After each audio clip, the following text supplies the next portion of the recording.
So the other night, Jane and I did a very modern adult thing. Are you ready? We ordered takeaway. It was convenient, it was tasty, it arrived like dopamine wrapped in paper bags. The kids were happy, nobody had to chop anything, nobody had to think, and for about 12 minutes it felt like we had hacked life. Then I checked the bank account. $122. For a family of 4, that's apparently the price of not cooking, and that is before you add the second invoice, which is the one that nobody talks about. Because the food was good, sure, but my energy the next day, not good. My stomach, not good. My patience, hanging on by a thread like a cheap washing line in a Queensland storm, and that is the moment it clicked again. But not in a dramatic way, just in that quiet, right way. Team, convenience is never just convenience. Comfort is never just comfort, it is always a trade-off. We are living in a world where the easiest option is always within reach, always delicious, always designed to remove friction. And it sounds like a win, it does, until you realize that you're slowly training yourself to avoid effort, to avoid discomfort, to avoid things that actually make you strong and resilient. So today I want to talk about the comfort crisis. Because in a digital 2026 world, comfort isn't just available, it's the default. And if you don't choose discomfort on purpose, life will quietly make that choice for you.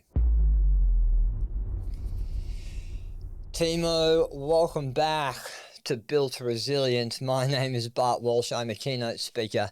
I'm a fitness expert, and this episode is about how you grow personally and professionally in a world that is trying its best to keep you comfortable. And look, comfort isn't evil. It's not. We should feel very privileged to live in 2026. I'm not here to demonize air fryers or streaming services or a cheeky Friday night pad thai. No, but I am here to tell you the truth. Comfort is a brilliant servant and a terrible master. Here's the comfort crisis in plain English. We've built a world where we can avoid almost any kind of discomfort. Hungry? 2 taps and food arrives. Are you bored? Infinite scroll, baby, until you die. Awkward emotion? Hey, you can distract it, you can run away. Uncertainty? You just refresh that news page. And the more we rehearse this avoidance, the lower our tolerance gets. So the problem isn't that comfort exists. That's not it. The problem is that comfort is now everywhere. It's ubiquitous, and it's very persuasive, and it slowly trains you to flinch at anything that requires a little bit of effort, which is funny because the things we want most in life, the stuff that actually makes us feel good and makes our life good, they're all on the other side of effort. Health, confidence, strong relationships, self-respect, growth, peace of mind, leadership that's steady when everything else is absolute chaos. None of that comes from discomfort. That comes from learning to carry discomfort without panicking. And team, I'm so passionate about discomfort crisis things only because I'm seeing it play out in organizations all around the country and all around the world. I have the privilege of coming into events and speaking at these events and seeing the challenges that they are facing. And the commonality is we're all far too comfortable in this developed world. We can't go on without acknowledging we are very privileged to live in the world that we are in, absolutely. But I know you, I do. And I know the people listening to this show and the organizations that I see, they want more happiness, they want more purpose. And the only way we're going to get that is if we inherently get uncomfortable in a world that's making it harder to get uncomfortable in. Hey, if you've been along this journey for a while, thank you for being here. If you're ready to dive in, hit that subscribe button, give us a 5-star rating on Apple Podcast, on Spotify, on Google, if you can find me. And let's deliver some content that changes this world. Here we go. I've been thinking about this a lot lately, in case you haven't realized, in case that doesn't come across in your ears or on your screen. And it's not just because of the takeaway or the bank apps or my lower back feeling like it's 85, but because where the world is at the moment. Politically, it's very loud. Economically, it's very uncertain. Everyone's attention is being pulled in 10 different directions. And as Tony Robbins is currently saying, where your focus goes is where your change will happen. And at this rate of change with AI and jobs and expectations from every single person, it's like the ground is moving under people's feet. And when that ground moves, people crave comfort. We retreat. We make ourselves numb. We avoid hard things. We look for certainty, which absolutely makes sense, don't get me wrong, but it doesn't really help. Because if the next few years bring more disruption, the people who do well won't be the people who never feel discomfort. They'll be the people who've trained it. And I say that with a bit of conviction because discomfort hasn't been theoretical in my life. Cancer didn't just challenge my body, it tried to take my spirit, tried being the key word. It forced me to decide who I was going to be when life didn't play fair. And then grief came along. If you know a bit about Aurelian's story, losing him challenged the identity I built after cancer. It shook my foundations like I didn't think they could shake. But it taught me that in the most painful way, that you don't outthink pain. You simply move with it, you work with it. You bring community around it, you turn it into meaning through action. And now with my current condition, my Charcot-Marie-Tooth disease, every day is its own little lesson of adaptation. It's a slow, ongoing negotiation with discomfort, a very frustrating one, but also a very rewarding one. Some days I win, some days I learn, some days I walk through the discomfort, sometimes I can't bear to face it, let's face it. And I'm not romanticizing it. I'm not saying I need you to suffer more. I'm saying choose the discomfort that builds you so that you're not destroyed by the discomfort you didn't choose. Now, why does 2026 make growth so much harder, and what is the antidote? Here's what's different about now from my opinion. In the past, friction was built into life. It was default. You had to wait. You had to plan. You had to do things manually. You couldn't automate things. You had to be bored sometimes. You had to talk to people face to face and risk being awkward, being weird. But now, friction is treated like a defect. If something takes too long, we just abandon it. If something feels too hard, we outsource it overseas. If a thought feels uncomfortable, we drown it in content. And our brains, being the clever little survival mechanisms they are, they learn quickly. We don't do hard anymore. And that shows up everywhere. It shows up in your attention span. It shows up in your patience, your ability to focus at work without checking your phone like it's an oxygen tank. It shows up in your relationships when you avoid the hard conversations because it's been a long week, quote unquote. And it shows up in your health when you choose convenience 3 nights in a row and then you wonder why you feel so flat. So if you want to grow in 2026, if you want to make this year, the penultimate year, you need a different strategy. You don't need more motivation. I just want you to have better training. And this is where I want to be very practical. Because choose discomfort can sound like you need to start running ultra marathons and taking ice baths while quoting Marcus Aurelius. Team, that is not required. You can go for it. I'm not going to stop you, but you don't need it. Deliberate discomfort, it's small, it's boring, and it's wildly effective. It's choosing tiny acts of effort that rebuild your tolerance of the hard things. And you'll feel it fast, not because you become a superhero, but because you stop living on the edge of fragility. And maybe we can start with boredom. Seriously, because boredom is like a training ground for modern resilience. Go for a 10-minute walk. It's all I need, without your phone.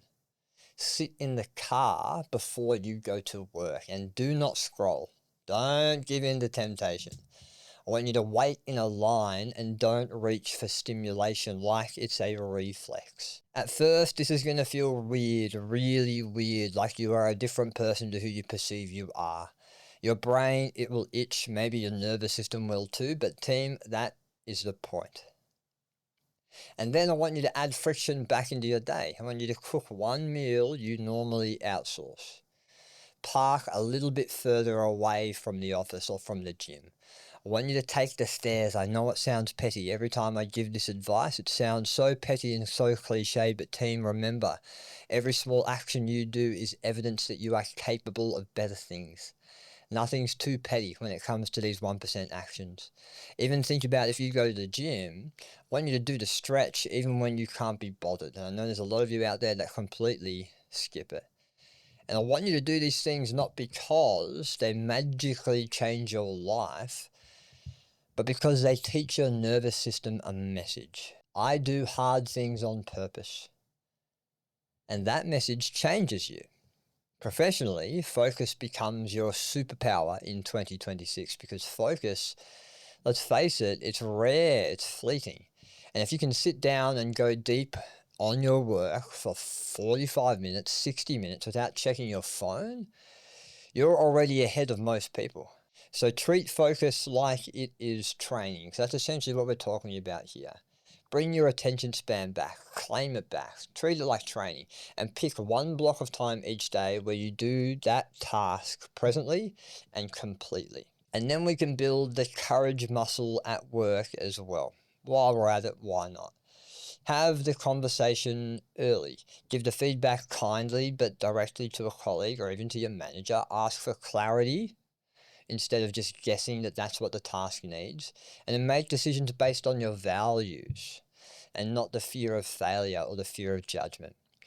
Leadership in this context is discomfort management. The steady leader, the person who you know who they are, the one that stands out, the one that just has that aura around them. They're not the one that never feels stress. They do. They are the person who stays present while stress is in the room. They are here. And then even socially, remember that the comfort crisis isn't just food and phones and leadership and work. It's the people around you too. If your circle, the people you spend most of your time with, normalizes avoidance, excuses, negativity, gossip, the must be nices of this life, you'll start shrinking without even noticing. You'll shrink to their level. But if your circle normalizes growth and ownership and honesty and action, you lift, and you lift together. A rising tide lifts all ships. One of the most underrated forms of resilience is curating your environment, so much so that I did a whole episode about it. It's in the archives. Check it out. Because let's face it, the room that you live in shapes the person that you become. Let us make this simple. And if you're listening right now and you want to grow in this digital world, you want to refute and rage against the comfort crisis, I want you to do a quick comfort audit. So let's ask yourself, where has convenience become my default? Where am I outsourcing effort that I actually need for growth? What discomfort in my life am I avoiding that would make my life 10% better? These questions, they matter, and don't skip over them just because you've heard every self-help podcast on the internet. They matter because discomfort you avoid today becomes the pain you can't avoid later. Fact, end of story. Avoid the conversation now and you will get resentment later. Avoid the gym now and you get health consequences later. So maybe let's sum this up in a really simple action. Me being a bit more clear here. Within the next 24 hours, just pick one discomfort, one thing that you have been avoiding. Maybe it is the conversation, maybe it is the gym, you name it. Pick it, doesn't need to be big, just pick one. I want you to do it. Not to prove anything necessarily, not to train something necessarily, but to start this momentum and to start a chain reaction of development that hopefully you can hold throughout the entire year. Because team, the world is going to keep getting easier in all the wrong places over the next few years. It's going to keep removing friction. It's going to keep selling you comfort. It's going to keep offering you shortcuts. And if you let it, you'll slowly become less tolerant, less patient, less capable, while still being quote unquote busy all day. But you can flip the script. You can choose the discomfort that builds your body, your mind, your relationships, and your career. And when the world shifts again, and it will, guaranteed, then you won't panic. Because you'll have proof that I can handle hard things in my life.